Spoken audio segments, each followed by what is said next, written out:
AP liquor scam లో ప్రధాన నిందితుల్లో చంద్రగిరి మాజీ ఎమ్మెల్యే చెవిరెడ్డి భాస్కర్ రెడ్డి ఒకరు. మంగళవారం కోర్టులో తీవ్ర స్థాయిలో ఎమోషనల్ అయ్యారు.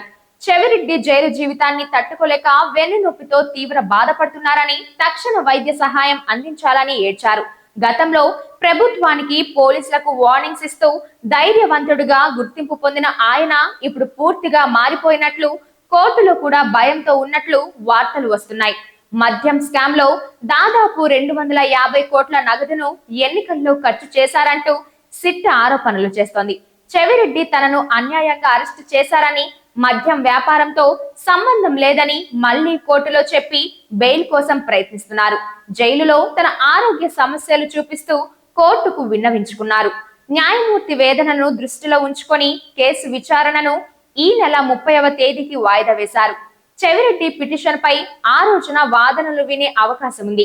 లిక్కర్ కేసులో ఇప్పటికే తన పాత్రకు సంబంధించి బలమైన ఆధారాలతో సిట్ తన బెయిల్ అడ్డుకుంటుందని చెబుతున్నారు. దీంతో ఆయన బెయిల్ కోసం తక్షణ చర్యలు తీసుకోవాలంటూ అనుచరులు అంటున్నారు.